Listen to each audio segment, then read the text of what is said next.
ബിസ്മില്ലാഹിർ റഹ്മാനിർ റഹീം. അൽഹംദുലില്ലാഹി റബ്ബിൽ ആലമീൻ.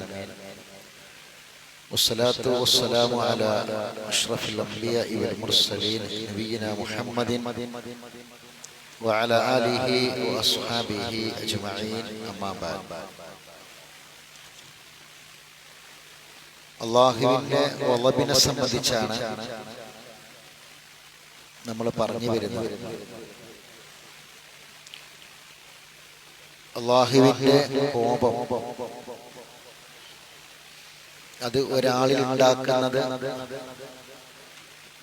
ഇഹലോകത്തെയും പരലോകത്തെയും കഠിനമായ അല്ലാഹുവിന്റെ ശിക്ഷയ്ക്ക് വിധേയമാക്കുക എന്നതാണ്.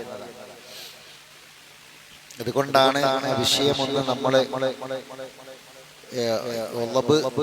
അള്ളാന്റെ വല്ലഭ് എന്റെ മേലുണ്ടാവട്ടെ എന്ന് ഒരാള് പറഞ്ഞാല് അത് എത്രമാത്രം ഗൗരവകരമായ കാര്യമാണ് എന്ന് മനസ്സിലാക്കുമ്പോഴാണ് നമ്മൾ പറഞ്ഞു വരുന്ന വിഷയത്തിൽ തൽക്കാലം ദുനിയാവിലെ ഒരു കേസിൽ നിന്ന് രക്ഷപ്പെടാൻ വേണ്ടിയിട്ട് ഒരിക്കലും ഒരാണാവട്ടെ പെണ്ണാവട്ടെ അത് പറയില്ല. അപ്പോ അങ്ങനെ ഒരു കാര്യം പറഞ്ഞാൽ രക്ഷപ്പെടും. അപ്പൊ പിന്നെ തന്നെ പറഞ്ഞാൽ പോരെ എന്ന് ആ വിഷയത്തെ നിസ്സാരമാക്കി കണക്കാക്കാൻ പറ്റില്ല. എന്തുകൊണ്ട്? അതാണ് ഇപ്പൊ നമ്മൾ പഠിച്ചു വരുന്നത്. അപ്പൊ എല്ലാ ഫാത്തിഹ സൂറത്തിലും നമ്മൾ പറയുന്നത് ഗൈരിൽ മഗ്ദൂബി അലൈഹിം അല്ലേ? അല്ലാഹുവിന്റെ വളബ് ആരുടെയൊക്കെ മേലുണ്ടായിട്ടുണ്ടോ അവരിലൊന്നും ഞങ്ങളെ നീ ഉൾപ്പെടുത്തല്ല പടച്ചോനെ എന്നാണ് അല്ലേ?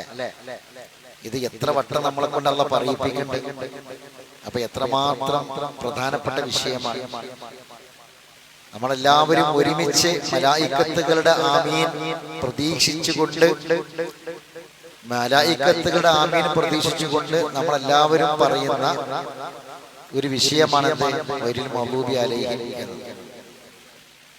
അത് കുറച്ച് ആൾക്കാർ കൂടുന്നിടത്ത് അല്ലാഹുവിന്റെ മലക്കൾ ഉണ്ടാകും. അതുപോലെ തന്നെ പള്ളികളിൽ അല്ലാഹുവിന്റെ മലക്കളുണ്ട്. റസൂൽ പറഞ്ഞില്ലേ, ഈ പിന്നെ ചെറിയ ഉള്ളിയും വെളുത്ത ഉള്ളിയും ഈ ഉള്ളിയും തിന്ന് ഉള്ളിന്റെ ഇല തിന്ന് നിങ്ങൾ പള്ളിയിൽ വരരുത്. കാരണം അത് ജനങ്ങൾക്ക് മാത്രമല്ല മലക്കൾക്ക് ബുദ്ധിമുട്ടുണ്ടാക്കുന്ന റസൂൽ സ്വല്ലല്ലാഹു അലൈഹി വസല്ലം പറഞ്ഞതായിട്ട് കാണാം. ഇപ്പൊ മലക്കളൊക്കെ ഉണ്ടാവും. അപ്പൊ മലക്കുകളുള്ള ഒരു സദസ്സിൽ നമ്മൾ പ്രാർത്ഥിക്കുമ്പോൾ ആ പ്രാർത്ഥനക്ക് മലക്കുകൾ കൂടി എന്ത് ചെയ്യും? പങ്കാളികളാവും. നമ്മളോടൊരു പ്രാർത്ഥന ആവശ്യപ്പെട്ടിട്ടുണ്ട്. ആ പ്രാർത്ഥന പറഞ്ഞിട്ട് തുടങ്ങാം. നമ്മളെ ക്ലാസ്സിൽ വരുന്ന ബൗട്ടി സാഹിബ് ഉണ്ടല്ലോ, സ്ഥിരമായിട്ട് വന്നിരുന്നു. അദ്ദേഹത്തിന് ആ സ്ട്രോക്ക് വന്നതിന് ശേഷം കയ്യും കാലും ഇങ്ങനെ ഇളകി ആ ഒരു പ്രയാസത്തിൽ അദ്ദേഹം തീരെ അത് വല്ലാതെ കുറച്ച് പ്രയാസപ്പെട്ട് അദ്ദേഹത്തിന്റെ മസിലുകളൊക്കെ ആകെ വീക്കായി തീരെ നടക്കാനും നിൽക്കാനൊന്നും പറ്റാത്തൊരവസ്ഥയിൽ ആശുപത്രിയിൽ അഡ്മിറ്റ് ആയിരുന്നു. ഇപ്പം മറ്റൊരു ചികിത്സ നടത്തിക്കൊണ്ടിരിക്കുകയാണ്. അപ്പൊ അതിൽ നല്ല മാറ്റം പ്രതീക്ഷിക്കുന്നുണ്ട്. പ്രാർത്ഥിക്കണമെന്ന് ആവശ്യപ്പെട്ടിട്ടുണ്ട്. അപ്പൊ ഈ സദസ്സിൽ ഇരുന്ന് തന്നെ നിങ്ങൾ പ്രാർത്ഥിക്കാം. സദസ്സിൽ ഇരുന്ന് തന്നെ പ്രാർത്ഥിക്കുമ്പോൾ എന്താണെന്ന് ചോദിച്ചാൽ മലക്കൾ കൂടി അതിൽ പങ്കാളികളാകും. അല്ലാഹു സുബ്ഹാനഹു വ തആല അദ്ദേഹത്തിന്റെ രോഗം പൂർണ്ണമായും ശിഫയാക്കി കൊടുക്കട്ടെ. ആശ്വാസവും സമാധാനവും പ്രദാനം ചെയ്യാം. ആഫിയത്ത് തിരിച്ചു കിട്ടി വീണ്ടും അദ്ദേഹത്തിന് ഇതേപോലെ ക്ലാസ്സിലേക്ക് വന്നിരുന്ന് സമാധാനത്തോടു കൂടി ആഫിയത്തോടു കൂടി ആരോഗ്യത്തോടു കൂടി അള്ളാഹുവിന്റെ കലാമ് പഠിക്കാനുള്ള തൗഫീഖ് അള്ളാഹു പ്രദാനം ചെയ്യട്ടെ. എല്ലാവിധ പ്രയാസകരമായ രോഗാവസ്ഥകളിൽ നിന്നും അള്ളാഹു നമ്മളൊക്കെ കാത്തുരക്ഷിക്കുമാറാവട്ടെ.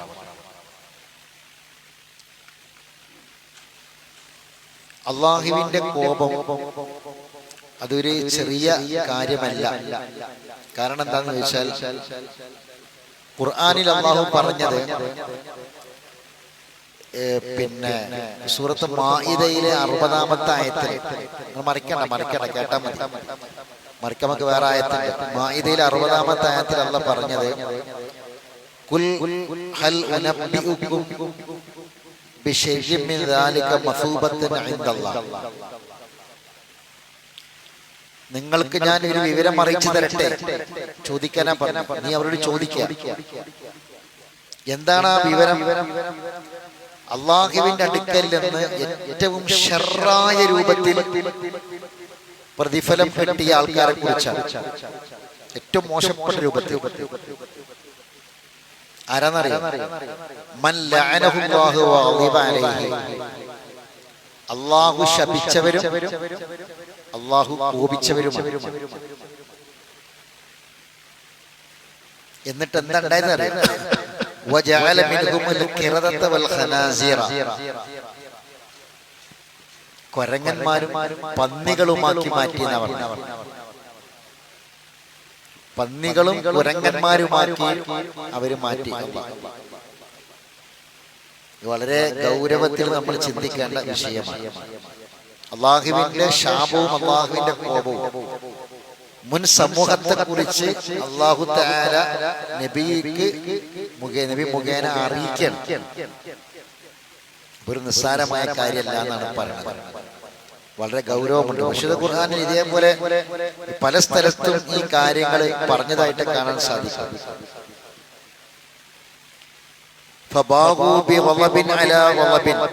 അൽ-ബഖറയിലെ 90-ാമത്തെ ആയത്തിൽ കോപത്തിന്റെ മേൽ കോപം എന്താണ്? അവർ അല്ലാഹുവിന്റെ കോപത്തിന് മേൽ കോപത്തിന് വിധേയമായി തീർന്നു എന്നാണ്. അതിന്റെ കാരണം അള്ളാഹു പറഞ്ഞത് എന്താന്ന് ചോദിച്ചാൽ, അള്ളാഹു അവർക്ക് ഇറക്കിക്കൊടുത്ത അള്ളാഹുവിന്റെ ഫദ്ല്, അള്ളാഹു ഉദ്ദേശിക്കുന്ന ആൾക്കാർക്കാണ് ഇറക്കിക്കൊടുക്കുക. അങ്ങനെ അതിലുള്ള ഈർഷ്യത നിമിത്തം അള്ളാഹു അവതരിപ്പിച്ച സന്ദേശത്തെ അവിശ്വസിക്കുകയാണ് അവർ ചെയ്തത്. അത് അവര് വിചാരിക്കാത്ത ആൾക്കാർക്ക് അള്ളാഹു വഹി കൊടുത്തു, വേദഗ്രന്ഥം ഇറങ്ങി എന്നുള്ളത് കൊണ്ട് ആ ഈർഷ്യത നിമിത്തം, വെറുപ്പ് കാരണം എന്താക്കി? സത്യത്തെ അംഗീകരിച്ചില്ല. ഒരാളോടുള്ള ദേഷ്യം ഒരു സത്യത്തെ അംഗീകരിക്കാതിരിക്കാൻ കാരണമാകുന്നുണ്ടെങ്കിൽ അള്ളാഹിന്റെ വലബുണ്ടാക്കുന്ന പറഞ്ഞത്. വലബിന്റെ മേലെ വലബ് എന്നാണ്. മനസ്സിലായി പറഞ്ഞേ? ഒരാളൊരു സത്യം പറയാൻ, ഒരു തൗഹീദ് പറയാൻ, ലാ ഇലാഹ ഇല്ലല്ലാഹ് പറഞ്ഞു കൊടുക്കുക. ആ പറയുന്ന വ്യക്തി നമുക്കെന്തോ ആ വ്യക്തിയോട് എന്തൊരു ദേഷ്യം, അല്ലെങ്കിൽ ആ വ്യക്തിയെ നമുക്ക് ഇഷ്ടമല്ല, അല്ലെങ്കിൽ ആ വ്യക്തിയോട് എന്തൊരു വെറുപ്പ്, അതെന്തെങ്കിലും കുടുംബപരമായ പ്രശ്നമോ അല്ലെങ്കിൽ മറ്റ് പണ്ടുള്ള എന്തെങ്കിലും വൈരാഗ്യങ്ങൾ എന്തെങ്കിലുമൊക്കെ ആയിരിക്കും. അപ്പൊ ആ ഒരു ദേഷ്യം കാരണം ഒരു സത്യം മനസ്സിലാക്കിയിട്ട് ഒരാൾ അംഗീകരിച്ചില്ലായിരിക്കും. മനസ്സിലായില്ല? ഇപ്പൊ ഇവിടെ നിങ്ങൾക്ക് മനസ്സിലായതുപോലെ ഒരാൾക്ക് തൗഹീദ് മനസ്സിലായിരിക്കാം, സുന്നത്തും ബിദ്അത്തൊക്കെ മനസ്സിലായിരിക്കാം. ഒരാൾക്ക് മനസ്സിലാക്കാത്തൊരു പ്രശ്നം അപ്പുറത്തുണ്ട്. എത്ര പറഞ്ഞാലും തലയിൽ കയറാത്തൊരു പ്രശ്നമുണ്ട്. എന്നാൽ ഒരാൾക്കാണ് മനസ്സിലായിരിക്കാം. പക്ഷെ അയാൾ എന്താക്കൂല? ആ ആശയം സ്വീകരിക്കൂല, അയക്ക് വരൂല. ഇപ്പൊ ഇവിടെ ഉള്ള ഒരാൾക്ക് അറിയാം, ഈ മൂലക്കൽ, ഈ പള്ളി, ഇവിടെ ഉള്ള ഇതുമായി ബന്ധപ്പെട്ട് ഇവിടെയുള്ള ഖുതുബകളും പ്രസംഗങ്ങളും ക്ലാസുകളും ദീനീ ദഅവത്തും അതാണ് സത്യം എന്നൊരാൾക്ക് അറിയാം. മനസ്സിലാണ് പറഞ്ഞത്? അതാണ് സത്യം എന്ന് അയാൾക്കറിയാം, അതാണ് ദീൻ എന്ന് അയാൾക്കറിയാം. പക്ഷെ ആൾ കിട്ടി വരൂല. അയാൾ വരൂല്ല, അയാൾ സഹകരിക്കൂല, അയാള് അങ്ങനെ ജീവിക്കൂല. എന്താ കാരണം? അത് പിന്നെ കുറച്ച് ആൾക്കാര് ഓലാണ് അത് നടത്തുന്നത്. ഓല ഇയാക്കല്ല, ഇഷ്ടല്ല. അതിന്റെ കാരണം വേറെ എന്തെങ്കിലും കുടുംബ പ്രശ്നമോ അല്ലെങ്കിൽ വേറെ എന്തെങ്കിലും സാമ്പത്തിക വിഷയങ്ങളോ വേറെ എന്തെങ്കിലും പ്രശ്നങ്ങളായിരിക്കും. അങ്ങനെ ഒരാള് ഉണ്ട് വിചാരിച്ചോ, അയാൾ ഈ വ്യക്തികളെ ഇഷ്ടമല്ലാത്തതുകൊണ്ടാണ് അയാൾ എന്തെങ്കിലും സത്യം സ്വീകരിക്കാത്തത്, അല്ലെ? അവർക്ക് എന്തുണ്ടെന്നാ പറഞ്ഞത്? അള്ളാഹുവിന്റെ കോപത്തിന് മേൽ കോപം ഉണ്ടെന്നാ പറഞ്ഞത്. അത്ര ഗൗരവമുള്ള സംഗതി ആലോചിച്ചു. അപ്പൊ സത്യമാണ് എന്ന് മനസ്സിലാക്കിയിട്ടും ചില വ്യക്തികളോടുള്ള വിരോധം കാരണം അത് സ്വീകരിക്കാതിരുന്നാൽ ഉണ്ടാകുന്ന ഗൗരവമാണ് ആ പറഞ്ഞത്. ഇതൊക്കെ അള്ളാഹുവിന്റെ വലബിന് കാരണമാണ് എന്നതാണ്. ശരി, അപ്പൊ ഈ ആയത്തിന്റെ അവസാനത്തെ ക്ലാസ് ആണ് ഇന്ന്. ഇൻഷാ അല്ലാഹ് അടുത്ത ക്ലാസ് നമ്മൾ പുതിയ ആയത്തിലേക്ക് കടക്കും, ഈ സൂറത്തുൻ നൂറിന്റെ. അപ്പൊ ഇന്ന് അള്ളാഹിന്റെ വലവുമായി ബന്ധപ്പെട്ട് നമ്മൾ പഠിക്കേണ്ട മറ്റൊരു ആയത്താണ് സൂറത്ത് മുംതഹന. പരിശോധിക്കാം, മറിക്കണം. സൂറത്ത് മുംതഹനയിലെ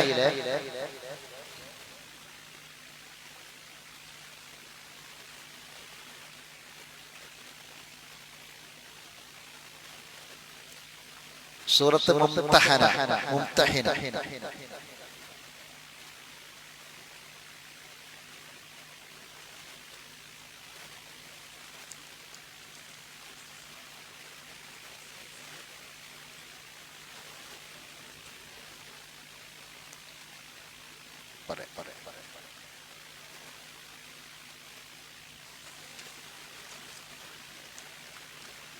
ആയത്ത് 12-13 ആയത്ത്.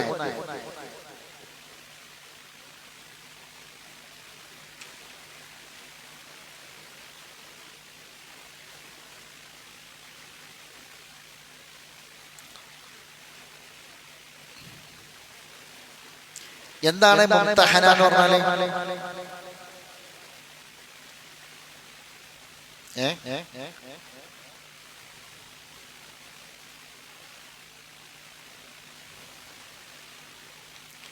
മുംതഹന എന്ന് പറഞ്ഞാൽ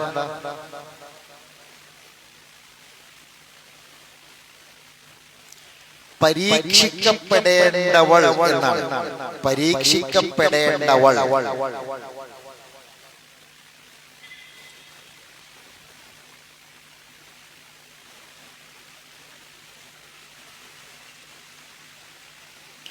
ഇതിന്റെ ഈ സൂറത്തിന്റെ അവതരണ പശ്ചാത്തലം എന്താണെന്ന് വെച്ചാല്, ഈ സൂറത്തിന് ഇങ്ങനെ പേര് കിട്ടാൻ കാരണം ഈ സൂറത്തിലെ 10ാമത്തെ ആയത്തില് ഒരു വിഷയം പറയുന്നുണ്ട്. അതാണ് ഈ സൂറത്തിന് അങ്ങനെ പേര് കിട്ടാൻ കാരണം. അതായത് അഭയാർത്ഥികളായി നബിന്റെ അടുക്കിലേക്ക് വരുന്ന സ്ത്രീകൾ, അത് മക്ക വിജയത്തോടനുബന്ധിച്ച് ഒരുപാട് ആളുകൾ ഇസ്ലാമിലേക്ക് ഇങ്ങനെ വന്നു. ഇസ്ലാമിലേക്ക് കടന്നു വരുന്ന സ്ത്രീകളെ അവരുടെ വിശ്വാസം പരീക്ഷിച്ചറിയാനുള്ള നിർദ്ദേശമാണ്. അത് വിശ്വസിച്ചിട്ടുണ്ടോ, ശരിക്കും വിശ്വാസിയായിട്ട് വന്നതാണോ, അതല്ല മക്കൾക്ക് മുസ്ലിമീങ്ങൾക്ക് കിട്ടിയപ്പം മറ്റെന്തെങ്കിലും കാര്യലാഭത്തിന് വേണ്ടി വന്നതാണോ, അതല്ലെങ്കിൽ മുസ്ലിമീങ്ങൾ അടി കയറിക്കൊണ്ട് മുസ്ലിമീങ്ങളെ പറ്റിക്കാൻ വേണ്ടി വന്നതാണോ, ശരിക്കും വിശ്വാസം ഉണ്ടോ എന്നൊക്കെ ഒരു പരീക്ഷണം നടത്തണം. മനസ്സിലായില്ലേ? അതാണ് സൂറത്തുൽ മുംതഹന. അപ്പൊ അതുമായി ബന്ധപ്പെട്ട ഒരു വിഷയമാണ് ഈ സൂറത്തിലുള്ളത്. ഈ സൂറത്തിലെ ആദ്യത്തെ ചില ആയത്തുകൾ ഇറങ്ങാനൊരു കാരണമുണ്ട്. എന്താന്ന് ചോദിച്ചാൽ അത് നിങ്ങളൊന്ന് മനസ്സിലാക്കി വെക്കണം. നമ്മള് മുജാദലയുമായി ബന്ധപ്പെട്ട് പറഞ്ഞ പോലെ തന്നെ നബി സല്ലല്ലാഹു അലൈഹി വസല്ലമ യാത്രക്ക് പുറപ്പെടുകയാണ്. മക്ക വിജയത്തിന്റെ, അതായത് ആദ്യം വന്ന് തിരിച്ചുപോയി, പിന്നീട് രണ്ടാമത് എല്ലാവരും കൂടി മക്ക വിജയം ലക്ഷ്യം വെച്ച് എല്ലാവരും കൂടി പുറപ്പെടാൻ. അങ്ങനെ നബി സല്ലല്ലാഹു അലൈഹി വസല്ലം പുറപ്പെടാനുള്ള ഒരുക്കം നടത്തിക്കൊണ്ടിരിക്കുന്നതിനിടക്ക് ഹാത്തിബ് എന്ന് പറയുന്ന ഒരു സഹാബി, ഹാത്തിബ് ഇബ്നു അബീ ബൽതഅ,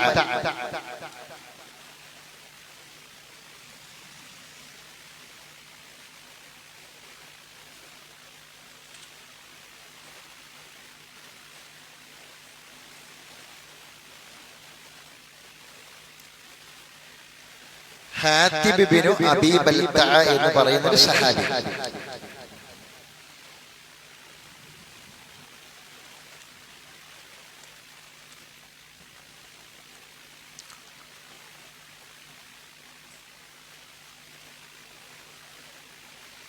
ഈ സ്വഹാബി ഒരു പണി ചെയ്തു. എന്താണെന്നറിയാം? നബിയും സഹാബത്തുമായിട്ട് മക്ക വിജയത്തിന് വേണ്ടി ഇറങ്ങി പുറപ്പെടും. അദ്ദേഹം പോകുന്ന ഒരു സ്ത്രീന്റെ കയ്യിലെ ഒരു സ്വകാര്യമായി ഒരു കത്ത് കൊടുത്തയച്ചു. ഈ സ്വഹാബി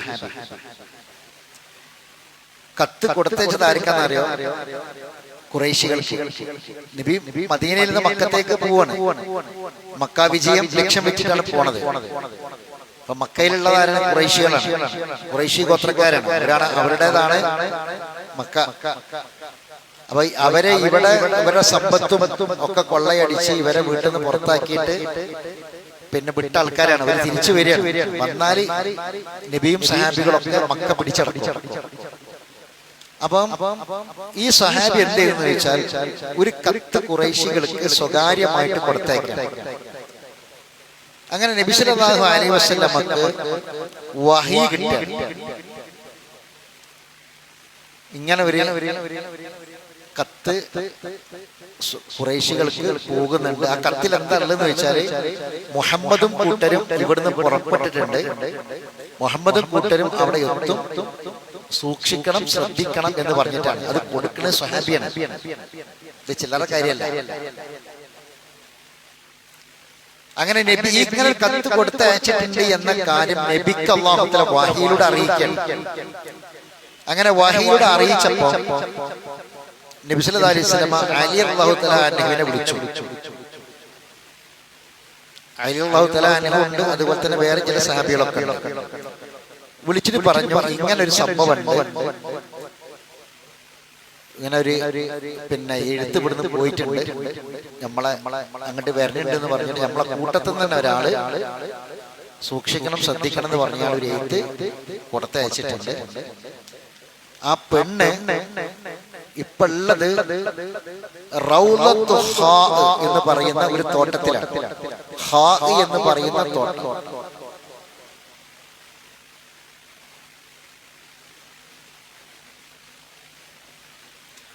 അപ്പൊ പെണ്ണ് എവിടെ ഉള്ളതെന്ന് വരെ കൃത്യമായിട്ട് വഹി വരികയാണ്. റൗളത്തു ഹാഹ് എന്ന പേരുള്ള പ്രസിദ്ധമായ ഒരു തോട്ടമുണ്ട്. ആ തോട്ടത്തിൽ ഇപ്പൊ ആ പെണ്ണുണ്ട്.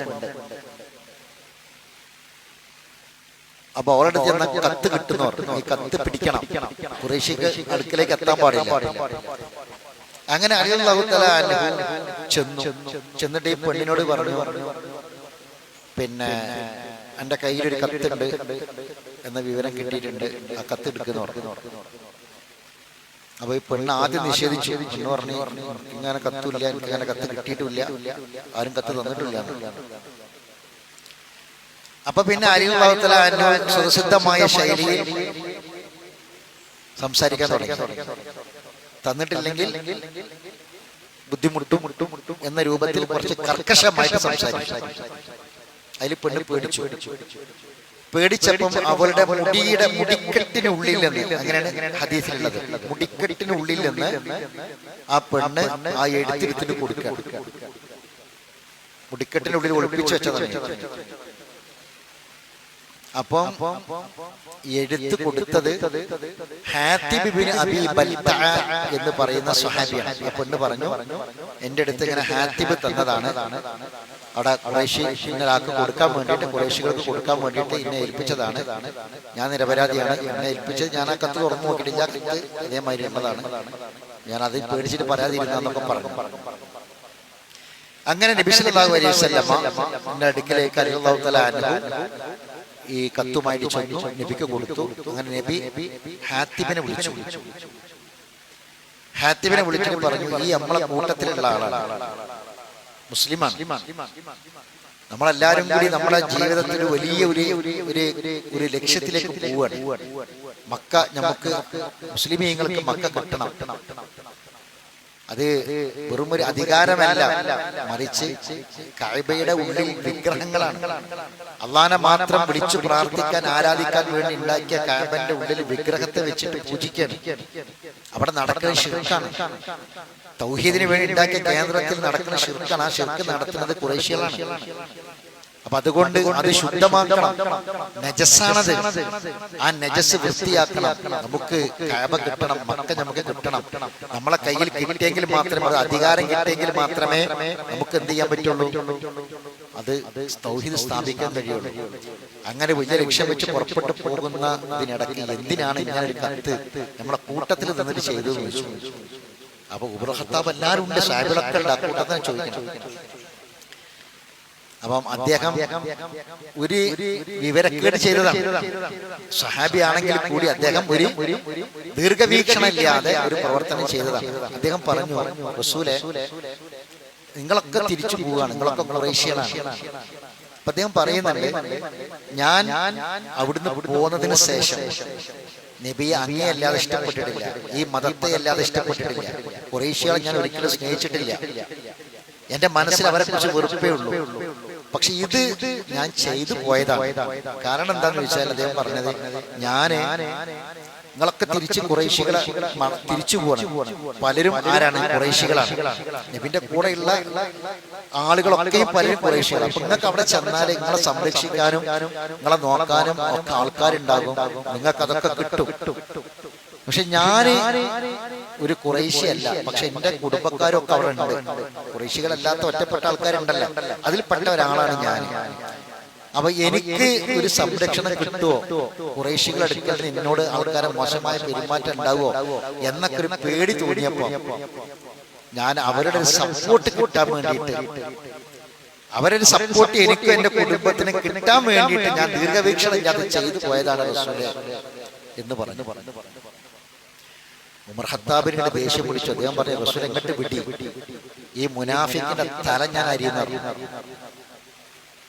ഉമർ ഖത്താബ് നബി സല്ലല്ലാഹു അലൈഹി വസല്ലം പറഞ്ഞു, പാടില്ല ഉമറെ, അദ്ദേഹം ബദർ യുദ്ധത്തിൽ പങ്കെടുത്ത ആളാണ്. ബദർ യുദ്ധത്തിൽ പങ്കെടുത്ത ആളാണ്, മുഹാജിറാണ്.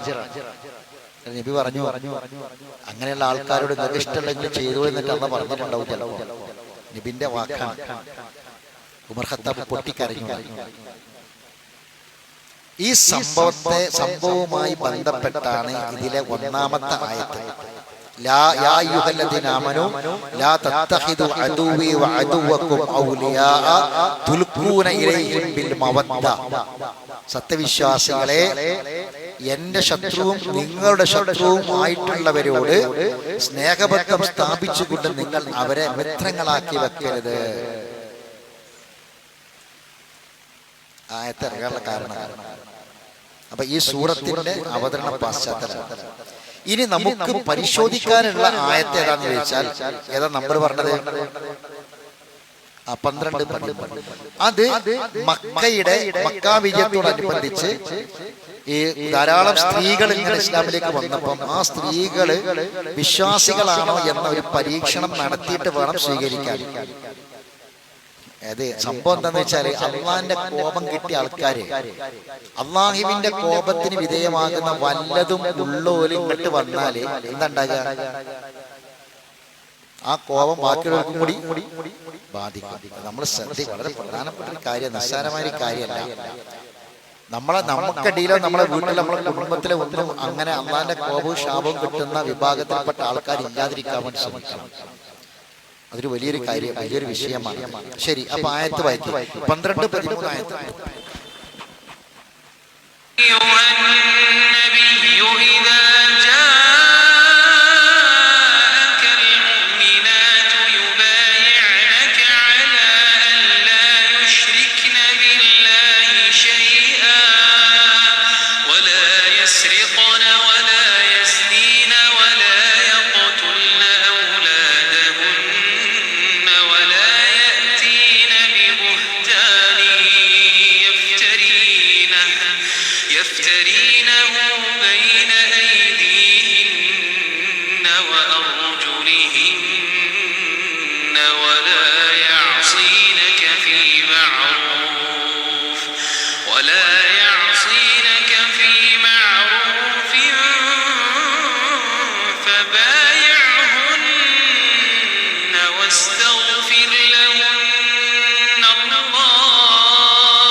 കൈവച്ചൊളി വായിക്കലോ.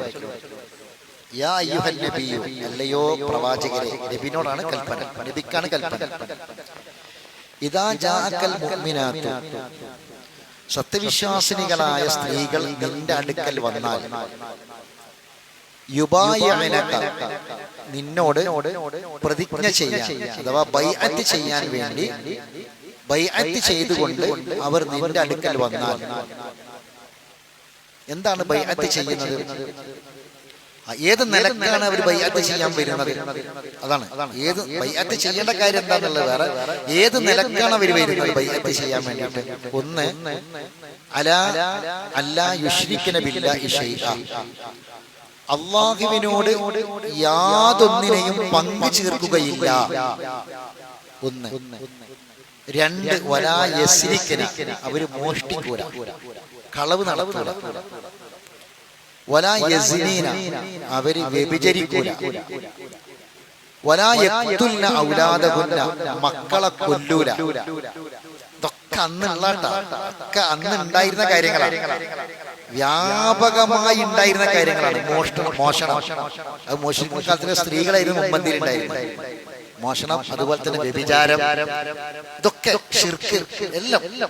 അപ്പൊ ഇതൊന്നുമില്ല, ശിർക്ക് ചെയ്യൂല, പിന്നെ അവര് മോഷ്ടിക്കൂല, അവര് വ്യഭിചരിക്കൂല, കുട്ടികളെ കൊല്ല, മക്കളെ കൊല്ല. അടുത്തത്, വലാ യഅതീന ബിബുഹ്താനി യഫ്തരീനഹു ബൈന അയ്ദീഹിന്ന വഅർജുലിഹിന്ന, അവരുടെ കൈകാലുകൾക്കിടയിൽ വ്യാജവാദം കെട്ടിച്ചമച്ച് കൊണ്ടുവരികയില്ല എന്നും. എന്താന്ന് മനസ്സിലായോ? കൈകാലുകൾക്കിടയിൽ വ്യാജവാദം കെട്ടിച്ചമച്ച് കൊണ്ടുവരികയില്ല എന്നും എന്ന് പറഞ്ഞാല് വ്യഭിചരിച്ചിട്ട് ജാരസന്തതി ജനിക്കുകയും എന്നിട്ട് അത് ഭർത്താവിലേക്ക് ചേർത്ത് പറയുകയും ചെയ്യാന്നുള്ളതാണ്. ജാരസന്തതിക്ക് ജന്മം നൽകിയിട്ട് ഭർത്താവിന്റെ മേൽ വ്യാജമായി കെട്ടിയേൽപ്പിക്കുക, ഇത് അന്നുണ്ടായിരുന്നു. സ്ത്രീകള് മറ്റുള്ള ആൾക്കാരായിട്ട് വ്യഭിചരിച്ചിട്ട് കുട്ടി ഉണ്ടാകാൻ, ആ കുട്ടി ഭർത്താവിന്റെ തന്നെയാണെന്ന് പറയാം. ഇങ്ങനത്തെ അത്രയും ദുഷിച്ചൊരു കാലഘട്ടമായിരുന്നു. അപ്പം ശിർക്ക് ചെയ്യൂല, മോഷണം നടത്തൂല, വ്യഭിചരിക്കൂല, മക്കളെ കൊല്ലൂല, പിന്നെ വ്യഭിചരിച്ചിട്ട് ജാരസന്തതിക്ക് ജന്മം നൽകി ഭർത്താവിൻ്റെതല്ലാത്ത കുട്ടിക്ക് ജന്മം നൽകിയിട്ട് ഭർത്താവിന്റെ കുട്ടിയാണ് എന്ന് പറഞ്ഞ് അങ്ങനെ കുട്ടികളെ വളർത്തുക.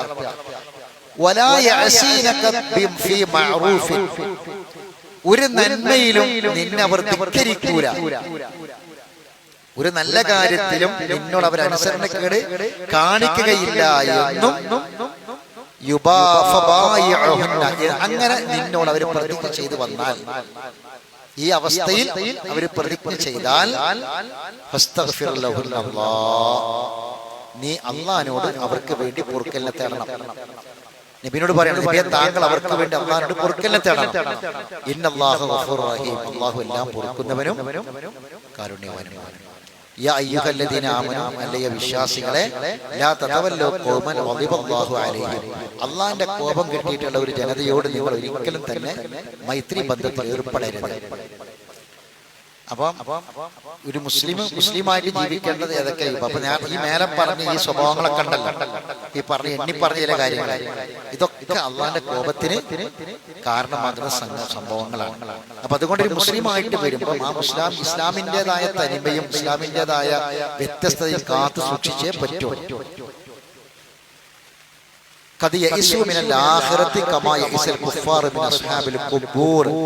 ഖബറിലുള്ളവരെ സംബന്ധിച്ച് അവിശ്വാസികൾ നിരാശപ്പെട്ടതുപോലെ പരലോകത്തെ പറ്റി അവർ നിരാശപ്പെട്ട് കഴിഞ്ഞിരിക്കുന്നു എന്ന് പറഞ്ഞാല്, മരിച്ച ആൾക്കാർ ആരും എന്ത് ചെയ്യൂല, തിരിച്ചു വരൂല, അത് അവർക്കൊരു നിരാശ. അതുപോലെ തന്നെയാണ്, അതേ കാര്യം തന്നെയാണ് പരലോകത്തിന്റെ കാര്യത്തിലും അവർക്കുള്ളത്.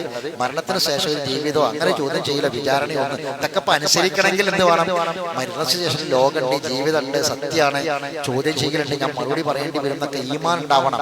ഈ വിശ്വാസം ഇല്ലാത്തവന് ഇതൊന്നും കാരണമല്ല. അപ്പൊ അതുകൊണ്ട് അല്ലാഹുവിന്റെ വദബ് ആർക്കാണ് ആ വദബിനെ സംബന്ധിച്ച ബോധം ചിന്തയൊക്കെ ഉണ്ടാവുക? ശരിയായ വിശ്വാസം ഉള്ള ആളുകൾക്കാണ്. അപ്പൊ ദുനിയാവിൽ ഒരു കേസ് കോടതിയിൽ എത്തിക്കഴിഞ്ഞാൽ വെറുതെ ഒരു കാര്യം തൽക്കാലം ദുനിയാവത്തെ ശിക്ഷയിൽ നിന്ന് രക്ഷപ്പെടാൻ വേണ്ടി പറയാൻ പറ്റിയ ഒരു കാര്യമല്ല. അള്ളാഹു പറഞ്ഞ കാര്യം അങ്ങനെ തൊള്ളോണ്ട് പറഞ്ഞാൽ ഒരു വലിയ ശിക്ഷ തന്നെ ഒഴിവായി കിട്ടല്ലോ എന്ന് പറഞ്ഞ് നിരാശപ്പെട്ട് അതിനെ നിസ്സാരപ്പെടുത്തേണ്ട കാര്യമില്ല. വളരെ ഗൗരവമുള്ള കാര്യമാണ്. അത് ശരിക്കും പഠിക്കുമ്പോഴാണ് അതിന്റെ വലുപ്പവും പ്രാധാന്യവും ഒക്കെ നമുക്ക് ഉൾക്കൊള്ളാനും മനസ്സിലാക്കാനും കഴിയുള്ളൂ. അപ്പൊ ഇൻഷാ അല്ലാഹ് അടുത്ത ക്ലാസ്സിൽ നമുക്ക് പുതിയ ആയത്തിലേക്ക് പ്രവേശിക്കേണ്ടതുണ്ട്. അല്ലാഹു സുബ്ഹാനഹു വ തആല നമുക്ക് എല്ലാവർക്കും ദീർഘായുസ്സും ആഫിയത്തും പ്രദാനം ചെയ്യുമാറാവട്ടെ. അല്ലാഹു സുബ്ഹാനഹു വ തആല നമ്മുടെ കൂട്ടത്തിൽ നിന്ന് അസുഖബാധിതരായി രോഗികളായി കിടക്കുന്ന എല്ലാവർക്കും അല്ലാഹു ശിഫായിനെ പ്രദാനം ചെയ്യുമാറാവട്ടെ. നിങ്ങൾ ഈ സദസ്സിൽ നിന്ന് പിരിഞ്ഞു പോകുന്നതിന് മുമ്പ് ഈ സദസ്സിൽ ഇരുന്ന് തന്നെ നിങ്ങൾ ബൗട്ടി സാഹിബിന് വേണ്ടി പ്രാർത്ഥിക്കണമെന്ന് പ്രത്യേകം വസിയത്ത് പറഞ്ഞിട്ടുണ്ട്. അതുകൊണ്ട് ഒരു നിമിഷ നേരം ഇവിടെ ഇരുന്നിട്ട് നിങ്ങൾ അദ്ദേഹത്തിന് വേണ്ടി നിങ്ങൾ സ്വന്തമായിട്ട് പ്രാർത്ഥിക്കണം എന്ന് കൂടി വസിയത്ത് പറയുകയാണ്. അല്ലാഹു സുബ്ഹാനഹു വ തആല നമ്മുടെ എല്ലാ പ്രാർത്ഥനകളും കബൂൽ ചെയ്യുമാറാവട്ടെ. അല്ലാഹു സുബ്ഹാനഹു വ തആല നമ്മുടെ എല്ലാ ബുദ്ധിമുട്ടുകളും പ്രയാസങ്ങളിലും രക്ഷപ്പെടുത്തി തരുമാറാവട്ടെ. ഇൻഷാ അല്ലാഹ് അടുത്ത ആഴ്ച ക്ലാസ് ഉണ്ടാവില്ല. പിന്നെ ഞാൻ ഒരു ഉംറക്ക് ഒരു 6 ദിവസത്തെ യാത്രക്ക് പോവാണ്. അപ്പം ഇൻഷാ അല്ലാഹ് ചൊവ്വാഴ്ച രാവിലെ യാത്ര 7 മണിക്ക് യാത്ര പുറപ്പെടും. പിന്നെ പിറ്റത്തെ ചൊവ്വാഴ്ച ഇൻഷാ അല്ലാഹ് തിരിച്ചെത്തും ചെയ്യും. ഒരു 6 ദിവസത്തെ യാത്രയാണ് ഉദ്ദേശിക്കുന്നത്. അപ്പം എല്ലാവരും പ്രാർത്ഥിക്കുക. ഒരു രോഗിയായ വളരെ പ്രയാസപ്പെട്ട പിന്നെ നടക്കാൻ നമ്മളെപ്പോലെ പറ്റാത്ത വളരെ അവശനായ ഒരു രോഗിയെ കൊണ്ടാണ് ഉംറക്ക് പോകുന്നത്. അതുകൊണ്ട് എല്ലാവരും പ്രാർത്ഥിക്കുക, കബൂൽ ചെയ്യാൻ വേണ്ടി പ്രാർത്ഥിക്കുക.